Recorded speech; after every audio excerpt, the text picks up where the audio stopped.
Let's draw series and parallel connections to define these new terms. This is for when we have multiple elements in a circuit, and we're going to also practice our new circuit diagramming skills. So I can draw a battery, a switch, and a bulb these three ways. Batteries, note, have a positive side and a negative side. Long side is positive. 3 rules you have for diagramming circuits. The wires should always be straight lines connecting at right angles. The wires should not cross, and if they do, we're going to teach you a jumping technique to show that the wires aren't connected, but rather they just pass by each other. And finally, we have to have a closed loop. That's just a rule for circuits anyhow, so nothing new there. I'm going to draw a circuit first containing a single battery, a switch, and 2 bulbs in series.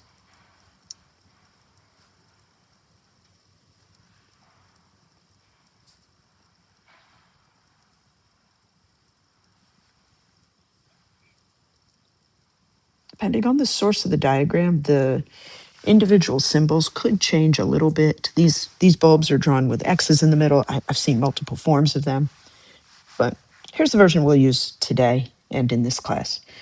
In my circuit, we have 1 battery. Note that the positive side need not be labeled, but it is here. I've drawn the wires with straight lines and intersecting at right angles. A ruler is preferred, but absent a ruler, please take your time and draw them as neatly as possible.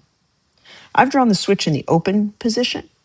Of course, the implication here is that when the switch is closed, the loop is completed and charge will flow throughout the circuit. It does not matter where on the circuit I place these elements. It is my convention that I generally put the battery in the same place in when I'm drawing multiple circuits, but I could just as easily have put the switch here, for instance, and the bulbs here and here. Okay. Where they are in the circuit, again, not important. If I want to add multiple batteries, here's the way I would handle that. Multiple batteries. This would be a 2-battery setup. Every pair of long and short lines represents a battery. This is called a series connection here because 1 bulb is in series along the continuous conducting path. Now let's look at something called a parallel connection. To date, we have not officially covered these at all, but it is another way I might connect 2 light bulbs into a circuit. Let's start with the battery and the single switch.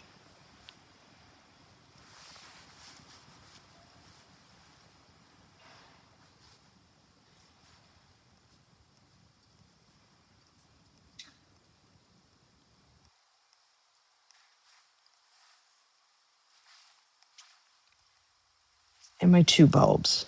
Now you'll notice when you look carefully at this circuit that unlike in the series circuit, the wires branch into 2 parallel paths passing through to complete the continuous conducting path. So the charges that flow into this junction here have to split up and go one of 2 ways. And then, of course, they come back together here and then reform a single flow of charges. This is the parallel connection. There are a lot of ways you can draw parallel connections. So be on the lookout, most importantly, for junctions where moving charges split up and then reform back together. Thank you for watching. This video should have taught you how to recognize and sketch diagrams for 2 bulbs in a circuit in series or in parallel.